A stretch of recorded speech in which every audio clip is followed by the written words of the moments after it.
class 9 student. Today we will do end of chapter exercise of chapter 4 exploring algebraic identities का question number 4. Question number 4 is simplify the following.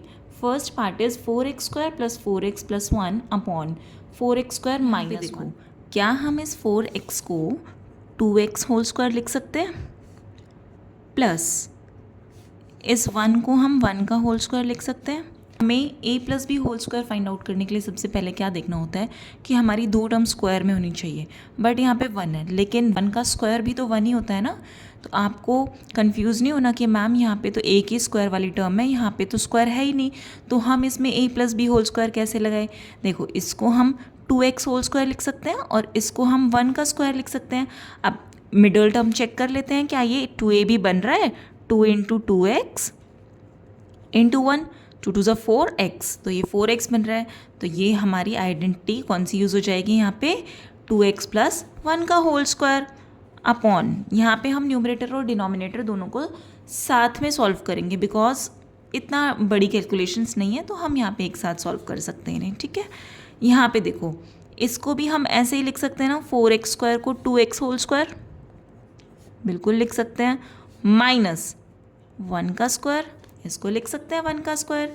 अब यहाँ पे देखो, a square minus B square वाली identity use हो जाएगी और इसमें a plus B whole square use हो जाएगी. तो यहाँ पे क्या बन जाएगा, 2x प्लस 1 का होल स्क्वायर और यहाँ पे हो जाएगा 2x स्क्वायर माइनस 1 का स्क्वायर.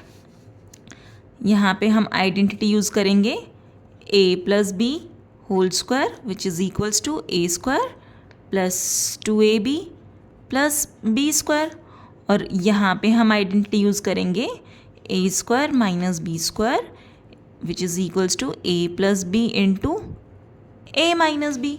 अब यहाँ पे देखो, 2x प्लस 1 होल स्क्वायर है, इसको हम 2x plus 1 into 2x plus 1 लिख सकते हैं. और यहाँ पे जब हम आइडेंटिटी अप्लाई करेंगे तो ये हो जाएगा 2x plus 1 into 2x minus 1.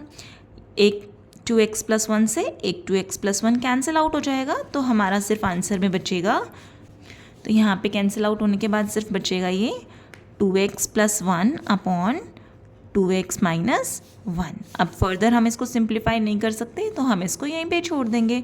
So this is our required answer. Second part is 9 into 3a cube minus 24b cube upon 9a square minus 36b square.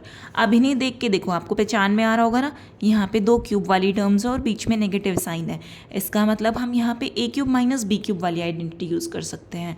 और यहाँ पे स्क्वायर वाली टर्म है और यहाँ पे भी स्क्वायर वाली टर्म है, तो हम यहाँ पे a square minus B square वाली आइडेंटिटी यूज़ कर सकते हैं. बट यहाँ पे प्रॉब्लम ये है कि ना तो 3 किसी का परफेक्ट क्यूब है, ना 24 किसी का परफेक्ट क्यूब है, तो ये दोनों प्रॉब्लम कर रहे हैं. बट हमें ये तो दिखाई दे रहा है ना कि यहाँ पे और यहाँ पे दोनों जगह से अगर हम 3 को कॉमन ले लें तो यहाँ पे तो 1 हो जाएगा और यहाँ पे 3 8 ज़ा 24, यहाँ पे 8 हो जाएगा. तो 8 किसका क्यूब होता है, 2 का होता है. फिर ये आइडेंटिटी हम इजीली यूज़ कर पाएंगे. तो देखो, हम यहाँ पे क्या करेंगे, 9 इंटू, ब्रैकेट का मतलब मल्टीप्लिकेशन ही होता है ना, तो हम 9 इंटू यहाँ से अगर हम 3 कॉमन ले लें तो ये वाली टर्म हमारी बचेगी a cube minus 8b cube. ठीक है, अपॉन यहाँ से भी देखो, यहाँ पे भी 9 कॉमन है, यहाँ पे भी 9 कॉमन है ना. अगर आप ना लो तो भी कोई दिक्कत नहीं है, बट यहाँ पे कॉमन आ रहा है तो आप ले लेना, फिर कैंसिल आउट हो जाएगा, तो आपकी सिंप्लीफिकेशंस और इजी हो जाएगी. तो यहाँ से अगर हम 9 कॉमन ले लें तो ये बचेगा a स्क्वायर माइनस, यहाँ से 9 कॉमन लिया तो 4b स्क्वायर बच गया ये. ठीक है, 9 से 9 कैंसिल हो जाएगा. अब देखो, यहाँ पे तो बचेगा 3a क्यूब माइनस, इसको मैं लिख सकती हूँ, यहाँ पे बिग ब्रैकेट यूज़ कर लेना, इसको मैं लिख सकती हूँ 2b क्यूब, क्योंकि मुझे ये b की वैल्यू चाहिए, तो हम इसको 2b क्यूब लिख देंगे अपॉन, यहाँ पे a स्क्वायर को a स्क्वायर रहने देते हैं, माइनस 4b स्क्वायर को हम 2b स्क्वायर लिख सकते हैं. अब इसमें हम आइडेंटिटी यूज़ करेंगे, यहाँ पे a cube minus B cube वाली और यहाँ पे a square minus B square वाली. a cube minus B cube क्या होता है, a माइनस बी इंटू, देखो यहाँ पे हो जाएगा a minus B into A square plus 2ab नहीं होता, ध्यान रखना ab होता है, तो यहाँ पे 2ab आएगा बिकॉज हमारी b की वैल्यू 2 है, पर आइडेंटिटी होती है square plus ab plus B square, but यहाँ पे हमारी b की वैल्यू 2b है, इसीलिए यहाँ पे ये 2ab आया है, ठीक है, गलती मत करना, ओके। और यहाँ पे होता है b स्क्वायर, तो हो जाएगा ये 4b स्क्वायर अपॉन, यहाँ पे हम यूज़ कर लेंगे a प्लस 2b और a माइनस 2b। यहाँ पे रीज़न दे देना a cube minus B cube is equals to a minus B into A square plus a b plus B square, और यहाँ पे a square minus B square is equals to a plus B into a minus b, ठीक है। अब यहाँ पे देखो a minus 2b से a माइनस 2b कैंसिल हो जाएगा यहाँ पे, तो न्यूमरेटर में सिर्फ बचेगा a square plus 2ab plus 4b square, और डिनोमिनेटर में बचेगा a plus 2b which is a required answer. Part is s cube plus 125t cube upon S square minus 2st minus 35t square. यहाँ पे तो हमें clearly दिखाई दे रहा है ए क्यूब प्लस बी क्यूब वाली आइडेंटिटी लगेगी। 125 किसका क्यूब होता है? 5 का। तो यहाँ पे हम इसको लिख सकते हैं S cube plus 5t cube upon, यहाँ पे देखो क्या कोई आइडेंटिटी यूज़ हो रही है? यहाँ पे भी स्क्वायर वाली टर्म है, यहाँ पे भी स्क्वायर वाली टर्म है, पर परफेक्ट स्क्वायर तो नहीं बन रहा है ये, तो हम यहाँ पे सिर्फ splitting the middle term use कर सकते हैं। अब स्प्लिट करने के लिए हमें दो नंबर्स ऐसे फाइंड करने पड़ेंगे जिन्हें हम मल्टीप्लाई करें तो -35 आए और जिन्हें हम ऐड करें तो -2 आए। तो ऐसे दो नंबर्स कौन कौन होंगे? 7 और 5। बट यहाँ पे नेगेटिव हैं दोनों, तो इट मीन्स कोई भी एक नंबर नेगेटिव होगा, और एडिशन हमारी नेगेटिव कब आती है? तब जो बिगर नंबर होता है वो नेगेटिव होता है। तो इससे हमें पता चलता है कि जो हम 7 लेंगे 7st वो नेगेटिव होगा और 5 होगा वो पॉजिटिव होगा। अब देखो -7 + 5 -2 आ गया, और -7 × 5 इज़ -35, ठीक है। और यहाँ पे -35t² एज इट इज़ रहेगा, ओके। अब यहाँ पे हम a cube plus b cube वाली आइडेंटिटी यूज़ करेंगे, तो वो क्या होती है? a plus b